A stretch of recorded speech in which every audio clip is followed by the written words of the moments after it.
Hola amigos de Retumba, ¿cómo están? Yo soy Iván López, aquí estamos con los chicos de Burial in the Sky.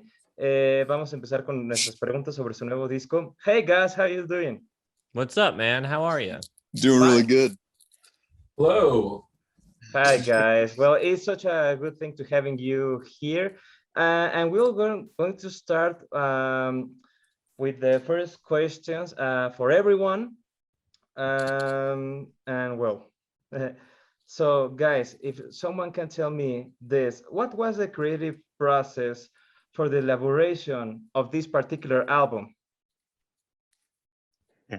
I'll go first. Good idea. So for this album, as opposed to in the past, one thing we felt like this lineup was really solidified for this record with Brad and Jorel and me, Zach and James. We felt like we wanted everybody contributing on this record and putting their thoughts and ideas in it.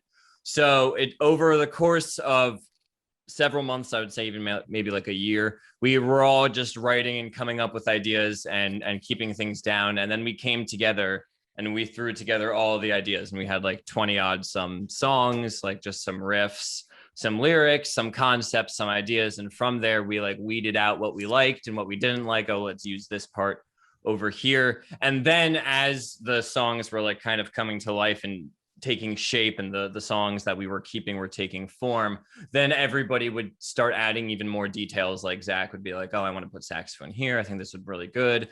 Jorel writes his lyrics over here. We have ideas for solos. You guys want to add anything else?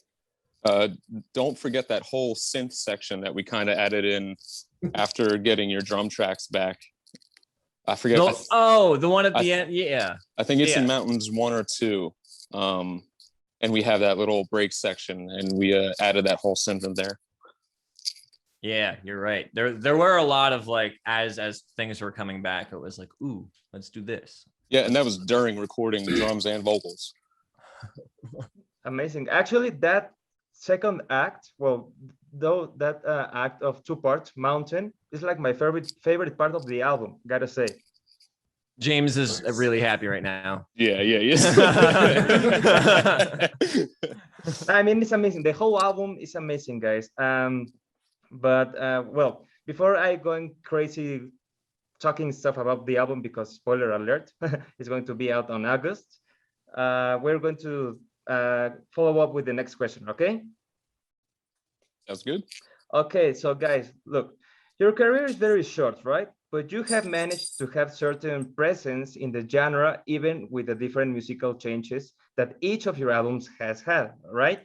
From what point has it become more natural for you to compose, and what will be the album with the best flow of ideas?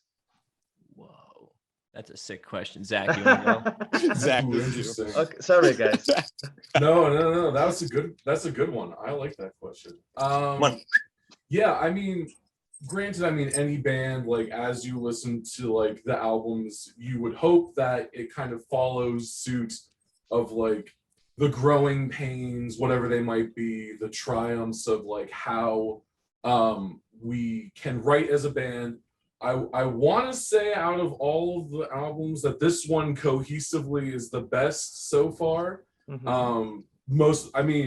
It's obviously the new one, but we put a lot of work trying to make like everything, like even within a song, sound kind of like it goes in that song. Sometimes in the past we've just been writing like, oh, let's go to this riff, and then it's going to go to this riff, and then we're going to go to this breakdown, and then we're going to go to this chorus, and then a different riff, and then that's the song, or something like that.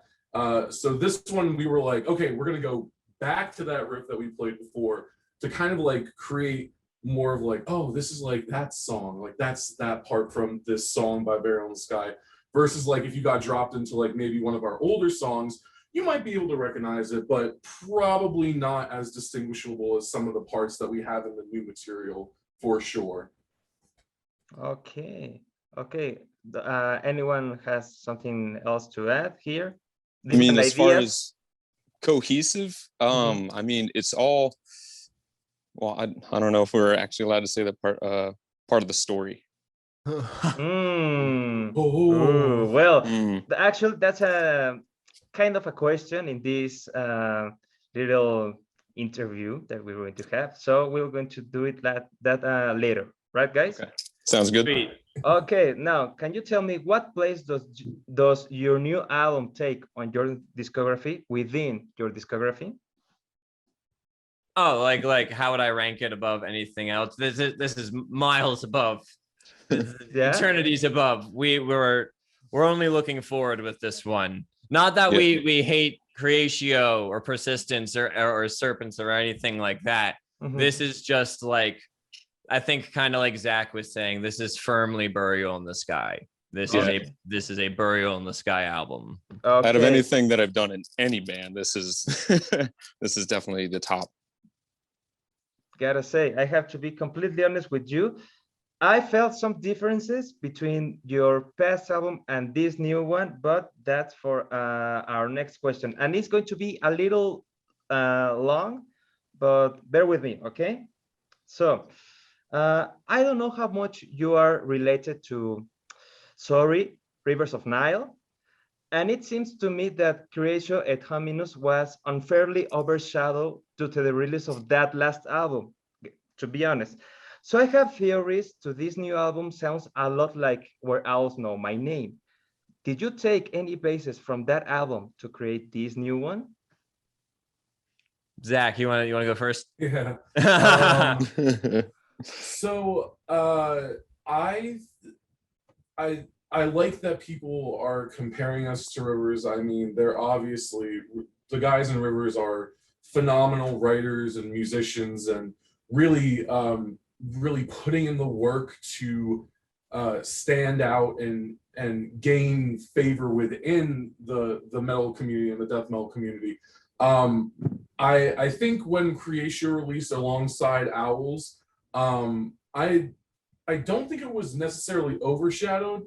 I think a lot of things at that point in the time were overshadowed by Owls, just because of how well it was received.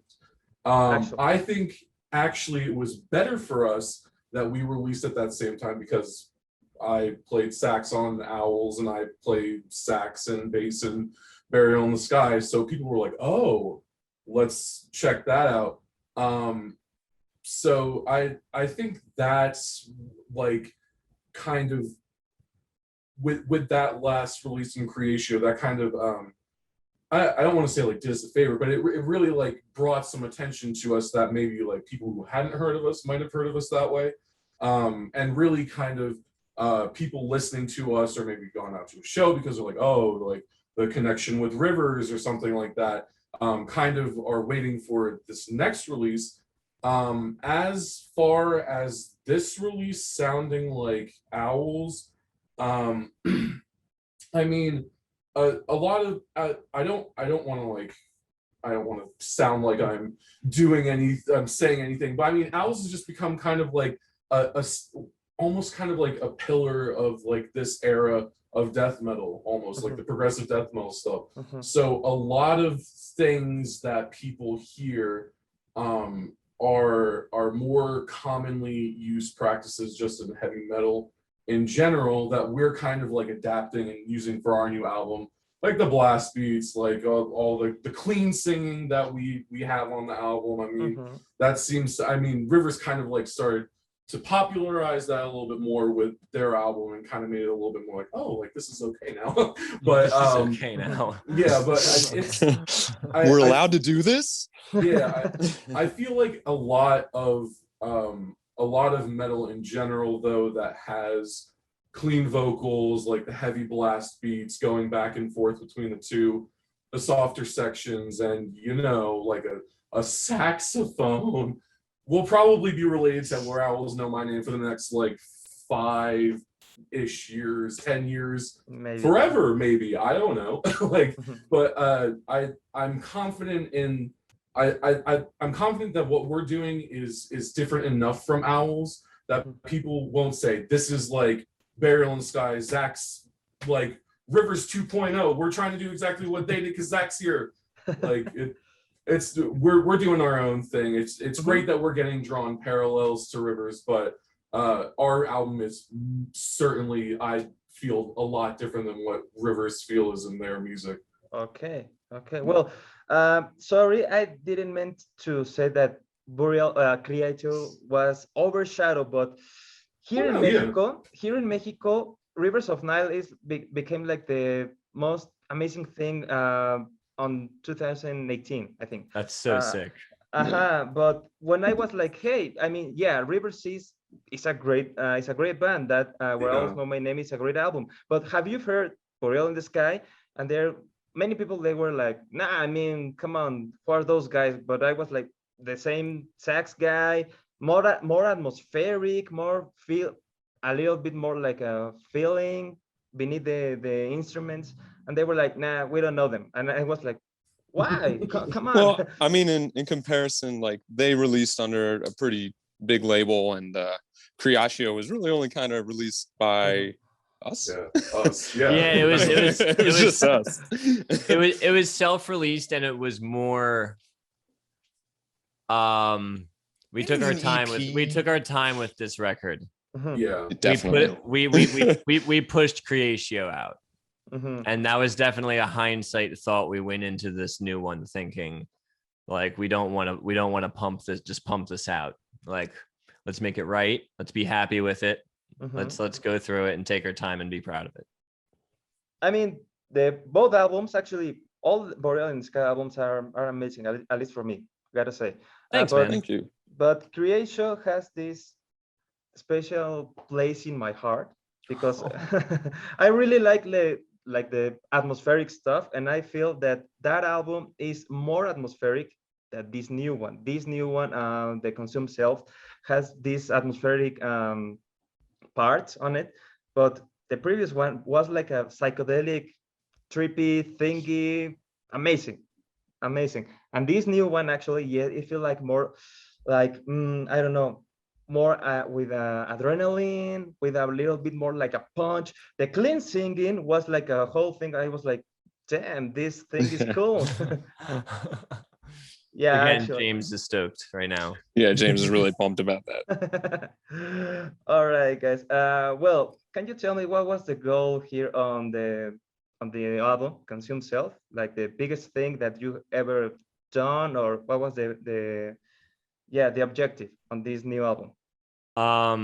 As a band, I think it was to sort of solidify our sound and to solidify our musical identity and really come out with like a full product and piece and concept and musical ideas that are uniquely ours, kind of like Zach was saying earlier.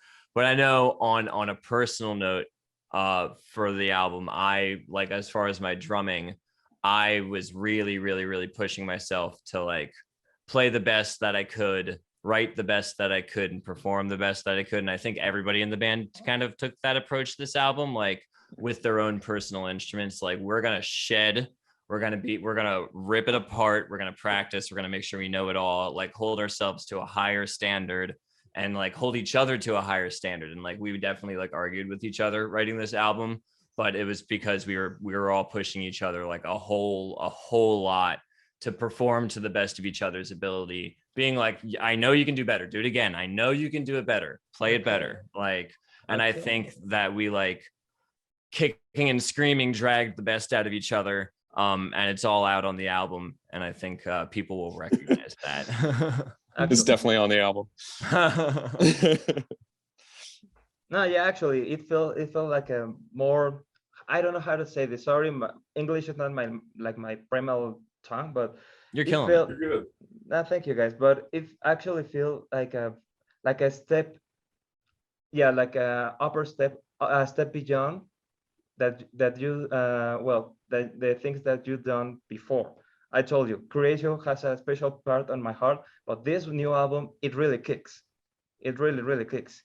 Thanks, man. That's awesome. That's a good reaction. I like that. It is much more in your face than Creation, that's for sure. Actually, Creation was like more here and there, listen to the surroundings, and here is like a big punch on the face, but then the sax coming out, and then take it easy, everything is again and again. We'll let you take a breath every once in a while. actually. Well, now this next question is for the here our vocalist, Jorels. Now tell me, in your opinion, well, actually, no. In my opinion, the use of clean gives the sense of versatility and variety. How do you feel about using the the clean singing on this new album? I felt great about it because I didn't have to do it. Sorry, I mean. No, so James, the guitarist, he Sorry, did the sorry. clean singing. No Okay. worry about it. Okay. We didn't release that information yet, so you wouldn't know otherwise. But Okay. he did the singing on it, and he did phenomenal. Mhm. I am not a singer. I can't remember. Did anybody else record layers on the singing? Zach Zach sings did. on I a couple did. tunes. I And did Brad- harmonies, and Brad did some harsh vocals as well. He did some dirties. Yeah, I wrote a really nice section for Brad to do some vocals, and he's actually gonna learn a couple more of my layers and do them with us on stage. Okay. Okay. Yeah, well, actually, sorry for that misunderstanding. Don't worry about No, it. It's Okay, but actually, I feel like it has this, as I told you before, this sense of variety. Every time that I listen to a progressive death band, I like to hear more of certain things. If the guitar has these riffy, speedy things on it, I also like to hear like an acoustic sound on it. And when it comes to vocals, I really appreciate when they do both things, you know? So in this album, it came like a surprise. And I really appreciate that actually from you. Good. That's awesome. Thanks, man. Thanks, man. It is Definitely glad you cool. like it. I think Jorel and James did a good job writing the clean vocal parts too. That it's like everywhere that they are on the album sounds like they should be there. And Mhm. like their relationship with Jorel's vocals, like any back and forths that happen or stuff like that, just sounds right. Beautiful. In the pocket. Yeah. Not only that, he wrote the lyrics for all the clean stuff before I even wrote the lyrics for my harsh vocals. So all those sections, I wrote my lyrics around what he already had in his mind. And then Okay. it kind of came together at that, and I think it worked out pretty well. Okay, so you linked your idea with his idea. Yeah, he only wrote the sections that he was doing, singing wise, Mhm. and then he allowed me to write everything around those. Amazing, amazing. Very how to say this? Very flowy, right? Flow of ideas. Yeah. Amazing. Well, leaving past answers behind, guys, what were your influences on this album? Black metal. Did you say black metal? Black metal all day, every day. I'm still stuck on it. Drum wise, I'd been watching a lot of like AJ from Hoth and Cognitive play and Hey. talking to a lot of drummers. Like Brody Smith is super sick and he's Mhm. huge in the scene right now. Casey Brand from the Odious Construct, like watching all of these guys and seeing like the standard of like death metal drumming right now and being like, okay, like here's like I have my work cut out for me. I know what I need to practice and I know what I need to work on. In terms of music, to be totally honest, when we were writing the album, I wasn't listening to a lot of metal. I am listening to a lot more now. But besides like the main albums that were out, I wasn't listening to a lot of album. I was just really focusing on the drum parts, at least for my influences on the album. Like how will I fit in musically and how can I make the song sound its best? Okay. And you said, were your influences from what? Some jazzy things? Zach listens to a lot of jazz and all that. I honestly listen to like a lot of pop. Okay. And like it's my most recently played is terrible because it's like Mental Cruelty. I've been listening to a lot of Mental Cruelty. They're super sick, but Okay. also like That album is ridiculous. but also like the new 21 Pilots album is pretty sick. So I bounce around a whole lot with what I listen to. And I think it's nice. I think it keeps all of us listen to a ton of different things. Like Zach's music taste is wild. Well, for I like Seal. Yeah, I like It's Seal. a lot. I also like Seal's good. Seal's great. Harry Styles is sick. Well, actually, I have to say, I listen to a lot of pop as well. Yeah. Yeah, I Ed mean, Sheeran's my shit. well, actually, in the musical world, well, I'm not a musician, gotta say, but the beautiful things about this is to listen to everything. I mean, and everything that you have to hear is everything that you're going to give on your music when you're a musician, right? Agreed. 100%. Yep. Absolutely. I love it.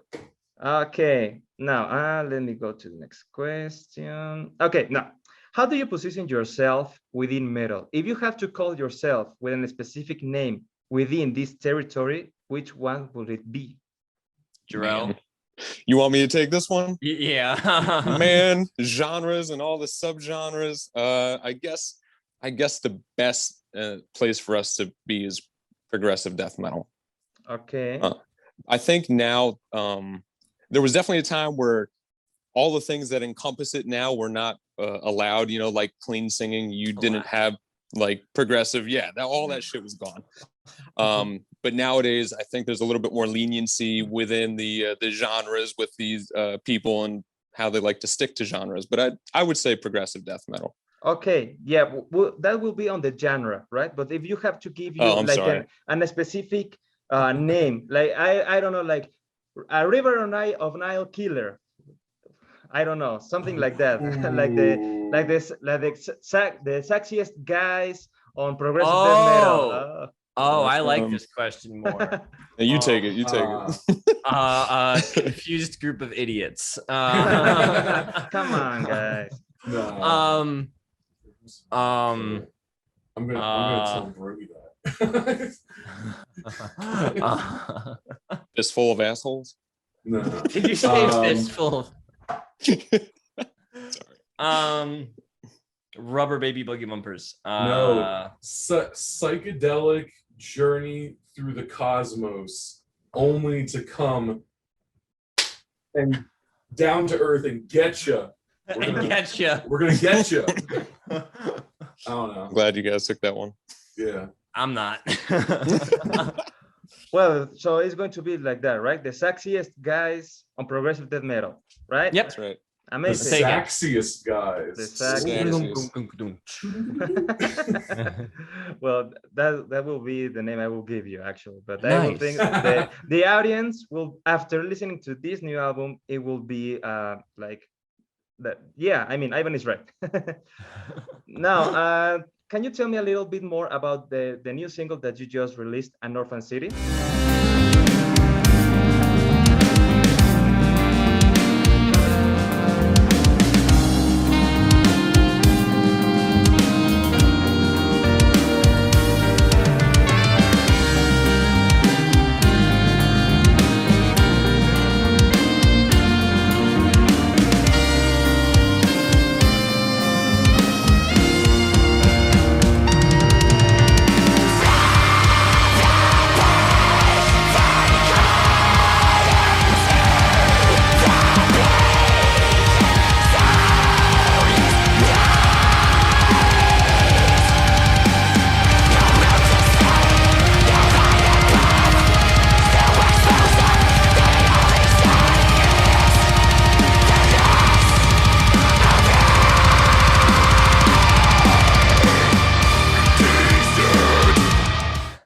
So Orphan City was one of the very, very, very, I think it's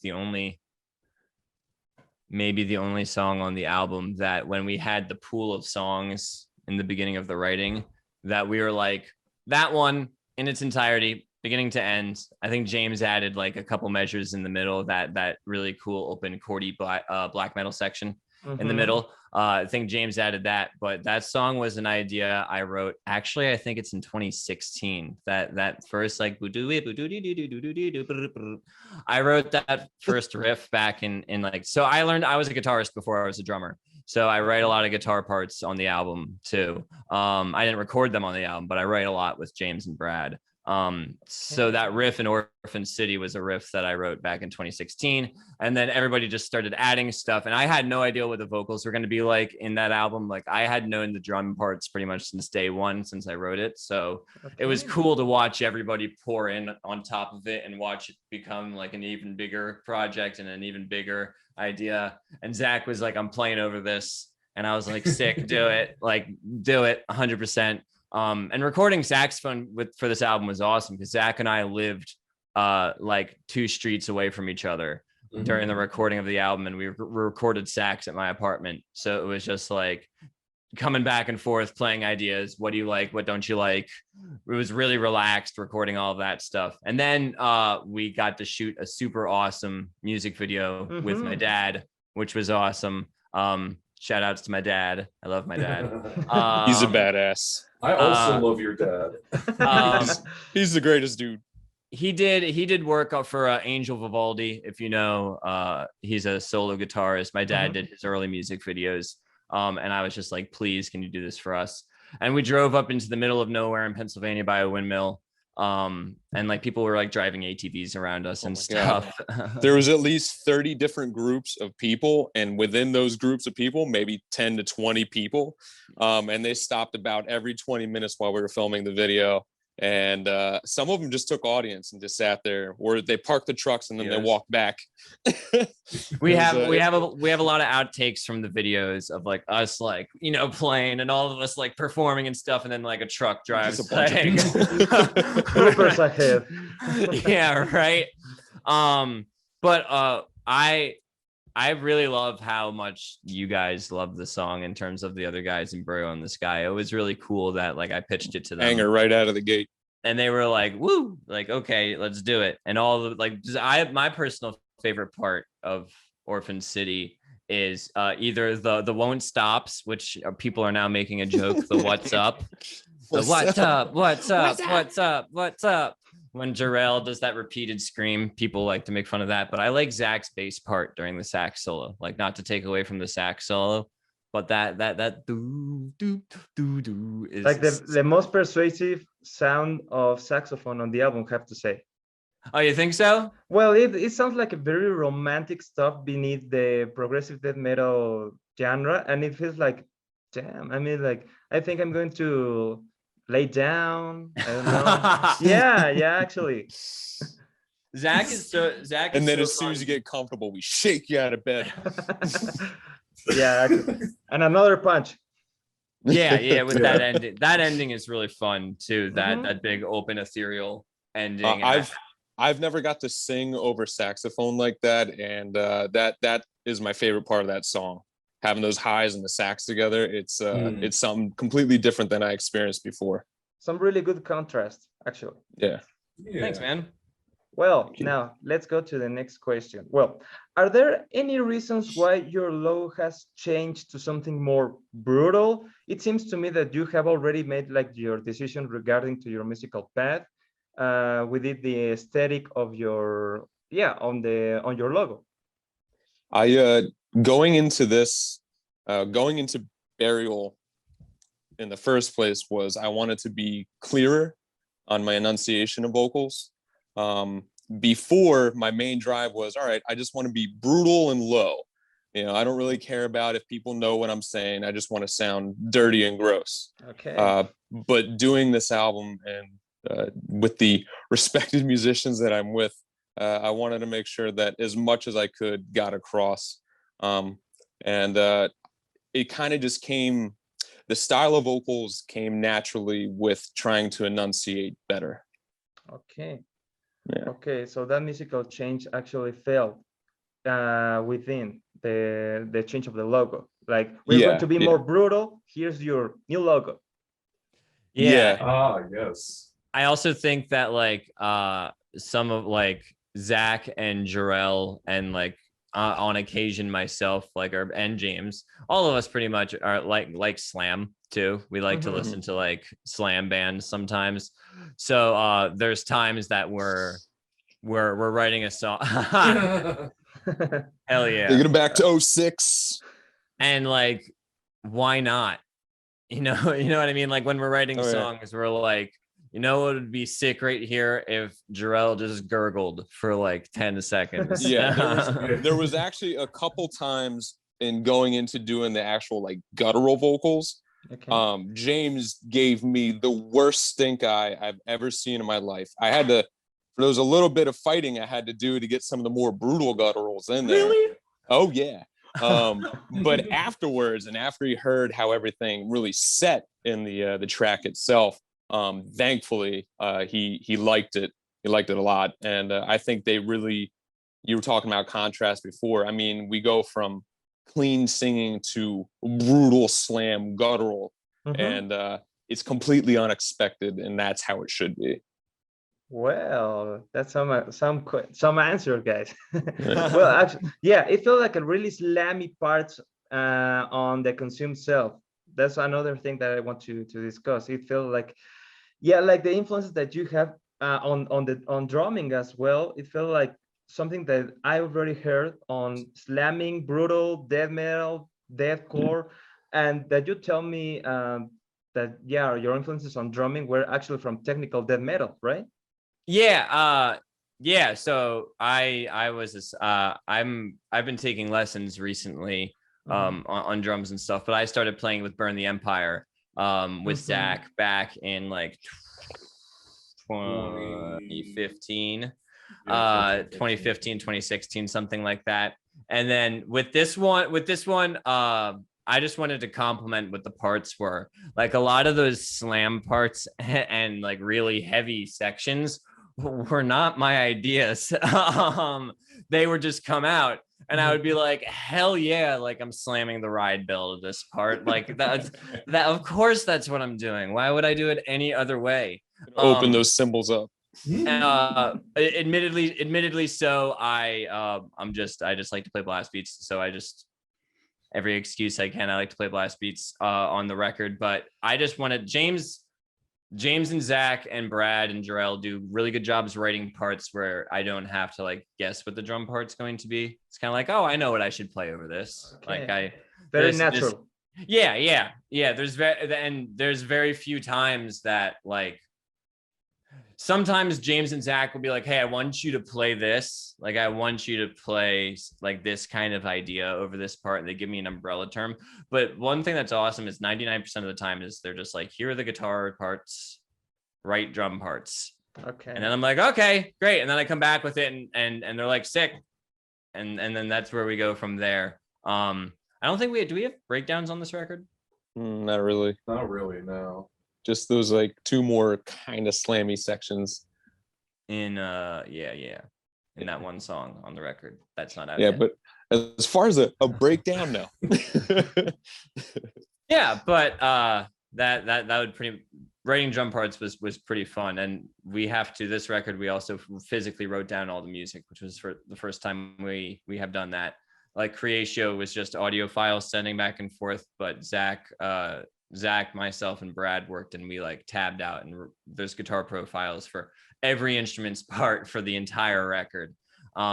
So as I personally, I like that as a drummer. I like being able to like structurally see what's happening and be able to like point and reference parts. But it was really fun to write, and I'm really proud of the results. It feels like a pretty fun album to make, actually. Yeah. Okay, guys. Now, can you tell me, does your new album have like a concrete story or theme, maybe some spacey things, or I don't know, connected to your album cover, that connects to your album cover? Do you want me to take this? Go for it. Yeah, okay. So as far as a story goes, there's actually a story to the album that I wrote all of the lyrics to. James wrote the story and gave that to me, as well as the music as it was written. And he gave me, I don't know what exactly to call it, but like a composition list of things that he wanted in each individual song from the story itself. So, you know, in Orphan City, he would say, this is the beginning of the album. We need this content from the story itself. and then he would let me go to town on each song, and that's how we did every song in this album. I read the story way too many times. I rewrote my lyrics way more too many times, and eventually we got to where we are, and I'm satisfied, which is new.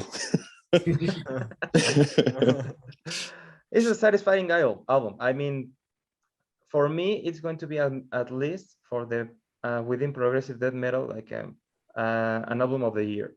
Gotta say. Oh, Thank you. thanks, Thank you so much. That's wild. No, actually, I really loved it. Thanks, Actually, dude. if I have to be pretty honest. Now, this question is a little bit longer, but bear with me here again. We'll talk about this previously, but I'm going to say it again. Well, going back a little bit to Rivers, I would like to know your opinion about how those guys popularized the use of saxophone, and that now it being more used in metal, or at least has more presence. Being you one of those bands that imposed the use of the same instrument in modern times, how do you feel about the future, both in your music and in metal? Zach, Well, you play the saxophone. yeah, I do that stuff. Well, I mean, I feel like, I don't know. It's weird because I mean, Rivers, I don't want to say that they brought it to the forefront because of like metal, because I mean it was done before. Like Isan did it, like the Faceless did it, like it was done before, and that's kind of like how we approached it. We were like Sam said, we were in a band back in 2014, 2015, and Brody, the guitarist to River, the lead guitarist to Rivers, recorded us, and we were just kind of like joking around, both being like music students, and like, oh, like we should record saxophone. And it was kind of like a ha ha ha, let's see what happens kind of thing. And then it happened, and like I just recorded some scratch parts, which ended up being the whole solo for the Silent Life. And So he just like showed it to the guys, and they were like, yeah, like this is on the album, instead of just being like this weird open part, or like Brody said, like another guitar solo or something like that. I just kind of approached that, I suppose, as just another soloistic instrument. The comparisons between like saxophone and like lead distorted like solo guitar stuff, very close in sound. So I was like, this is not that far of a gap. You can do some different things on the saxophone that you can't do like on the guitar. So bringing that stuff into metal, and especially into solos in death metal, that's kind of what I was leaning towards, is like kind of like, oh, what would like maybe a guitar solo start to sound like, with like some elements of like the jazz of, that I've studied, or like the saxophone and stuff that I've studied. If we're being completely honest here, I think we started using me on saxophone because I could, number one, and also because Rivers was doing it and was gaining so much traction as well. And it's turned into our own thing. Like Burial in the Sky saxophone and Rivers saxophone are two different things. Especially with the new Rivers album that's coming out, like it's just like they're two different camps. The saxophone for Burial in the Sky has to weave in and out, like more of a solo, or like in Orphan City, kind of just like a more of like a melody rather than like a blistering like something like that. But Rivers of Nile, it's definitely more of like, this is the solo, this is the saxophone, and now there goes the saxophone, right? So we try, especially I try when I'm writing the saxophone parts, to be able to weave those a little bit into our song structure a little bit more. As far as other instruments that might pop up in like metal or heavier genres that might not be like particularly like woodwind instruments, like flutes or clarinets, or perhaps some brass instruments like a French horn, or a baritone, or a tuba, or a trumpet, or maybe all of those together. Perhaps something like that might pop up sometime soon. maybe around August sometime. I'm not saying, but like, who's to say that the unusual instruments in death metal are done being pushed envelopes, especially with maybe Burial in the Sky. Okay, nice. Well, but and again with the same question, how do you see the future of progressive death metal, saxy death metal? Yeah, within the genre, but most of specific with you. I mean, you're going to release your new album, okay, and then a little break, maybe for 2 years, I don't know, but 2 months. I mean, if you have more to give, better for me. But yeah, how do you see the future of that influence on the saxophone progressive death metal in your music, in your musical future? I think we'll start pushing it more. I think like maybe not more even in terms of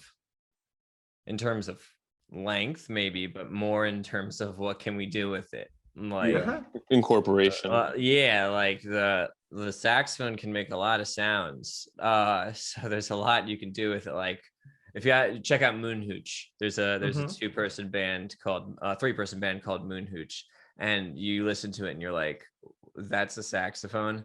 So there's like cool, I also studied saxophone with Zach in school, and I'm an elementary band teacher, so I would love to mess around with just do anything on. It's a funny instrument. Well, not funny, but fun instrument to listen. Yeah, and you know, did you play any other horns on the records? You only play alto on our record? On ours. Yeah, I only played alto on ours. I only played one saxophone on our record this time around. So yeah. So we could absolutely experiment more with that. In terms of like writing new music and how long breaks are, James is a machine. James pumps out ideas like it's nothing. Like it's nothing. He'll be like, hey, check this out. Yeah, he's definitely going to keep everybody busy for a very, very long time. Which is a good thing. It's a good thing. Yeah, you know, Burial in the Sky is his baby. I don't even know when he started it, man. 1833. 2013. Wow, very young. Did you say 1933? No, I said 1833. Oh, taking it back. And he's done so much incredible work getting Burial in the Sky to where it is, and it's cool that we are now a big old family and we're all along for the ride. But yeah, he pumps out ideas pretty fast. Okay, that's amazing. Well, sorry, we're going to have another question before the final one. So it's not music related, but I want you to answer it. What was the event on this 2021 year, on this new year, that impressed you the most? Whoa. Oh man, that impressed us the most. Yeah, I mean, like you felt something for this event. I mean, if you have felt impacted by it. Yeah, some impact in your lives, on your thoughts, whatever. I know in 2020 Zach and I were doing the BLM marches and taking part in that, and really trying to emphasize and educate ourselves and learn the most that we can, so we can, you know, try to make this world not what it is. So I think that resonated with us a lot early in the year. On a positive note, I think bouncing back to something I said earlier was we really practiced a ton because of this crap year. We had the opportunity to really kind of like spend that as time on our craft and spend that time on our instruments. So I think from both sides of the same coin, there are things that were beneficial despite all the kind of crazy chaos and shit and terrible things that were happening this year, you know. You guys got anything else? I completely uprooted my entire life. Oh, that's right, you did. In You have a 2020. son. And now I have a son and a whole new life. And yeah, I've definitely had a very impactful past year. Okay. Very impactful. New state, new life, new kid. Only one kid, but yeah. I have a lot to live for now. A lot to do, and I can't wait to share this with them. So sweet. Okay. Jack. I think. Oh, I mean, it. Not to be the bummer, but I mean, there's so much negativity that we could dwell on in the past year and a half. I think both Sam and I are. Sam mentioned he's a music teacher. I'm also a music teacher as well, working with young children, and we kind of get this very interesting look on life that we see what goes on with like adults and all of this time, but we're also seeing how it impacts kids and how they're kind of dealing with it. So we get to kind of see society as more of a whole, like from young to old. It's very unique. And I think one of the more positive things that we kind of that I've seen this year is that a lot of people, kids, adults, they've just appreciated each other more just as people, and seeing your friends at school and being able to play with them on the playground, being able to go to a dinner party with maybe a couple that you haven't seen in a couple months because of all of this craziness, like maybe like just saying, hey, how's it going, is everything all right? Oh yeah, thanks, I'm really good. I'm really happy that you reached out. I really need that in my life. I've been seeing a lot more of that than I have previously in my life, where it was just kind of everyone was like tunnel vision. Here's my purview of my life, like here's my view, and that's what I'm going to do. And it seems like we've all kind of opened up and kind of become a little bit more empathetic in that sense, like caring about what people think, and like, oh, like I don't want to like I haven't seen this person forever. I don't want to like maybe upset them, or like I want to be conscious of what they're doing and what I'm doing. There's a little bit more of that, and that's something very refreshing. I mean, we're not. I mean, Sam and I are very old. Jorel is old and crusty. I'm just kidding. I'm very old, but I mean, it's the world is so depressing. So to be able to see people be able to connect like that, just on like a basic level of just human interaction and appreciating each other like that, it's very a refreshing and cool and positive thing to come out of this past 2020 2021 year and a half or so, with all of this like doom and gloom and all that. So yeah. Okay guys, well now we are going to finish this interview with this last question that is like a trending mark question for Retumba. If you could relate your music to any other expression of art, would it be film, books, painting, etc.? What would that be? James would immediately say books. Okay. I feel like that would be his answer. I'm not trying to speak for you, James. I love you. That's a cool question. I always like visual art. I think that this album cover is absolutely fucking sick, and I think that it's a good representation of the sound. I think like Creatio's cover is a good representation of its sound. Like you said, a little bit more psychedelic, a little bit more spacey, where you got the meditation, we got the whoosh going around. This is like Spooky City. There's like drones of something that are looking like going around. There's a like eye in the sky. It's a little bit more down. It's a little bit more, it's gonna be a little bit heavier. So I think like visual art's a good representation. What about y'all? I'm a big movie buff, so I really kind of think a lot of things in the aspect of film.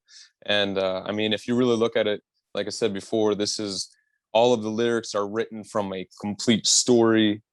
So they are almost like the dialogue of the movie. And then, I mean, Buried on the Sky is just absolutely full of amazing musicians. And really, if you look at it, it could be a movie score in my mind, and it really does all the visuals are there already in the music itself. And that's what like made it easy for me to write my lyrics, was the fact that visually speaking, it's there in the music. So for me, I really kind of, I could close my eyes and see it being a movie score and really kind of laying out the foundation for something like Blade Runner, you know? Okay. And All Blade right. Runner, sick. Okay. I think if I didn't do music, I think I would probably be doing. I either want to say like maybe like art, like painting, something like that, or like maybe like photography, like some kind of photography. Through all the opportunities in music, I've really found that I like to travel, I like to go places, I like to find the views and kind of like take them in the mental camera. I don't really do much of the photography at like art of it. So that would be a cool thing. I think I would be very interested in learning that medium of it. Okay, guys. So we're going to finish this interview, but not before saying thank you so much for having you, having you here with us, and thank you very much for the consume self. I'm talking for me, but this new album is going to be an album of the year, at least from the progressive death metal genre, and it's going to be amazing. It's going to punch everyone's faces, and then it's going to gently do this on their faces. That is the image I have in my head. So thank you very much, guys. Now Thank you, dude. Thank you, dude. This has been great. Thank you so much. Now, guys, thank you again, and we hope to, when everything is over, I mean, you can see a little light at the end of the tunnel. If anything is over very soon, we hope to see you here in Mexico sometimes. Oh yes, awesome. We would love to. That would be so sick. Okay. Definitely. Okay, guys. So thank you very much. Now I'm going to finish this. The recording of this interview that is going to be cut. So if you want to say goodbye or something. Bye. Take care, everybody. Take Thank care. you for listening. Thank you, guys. Now let me.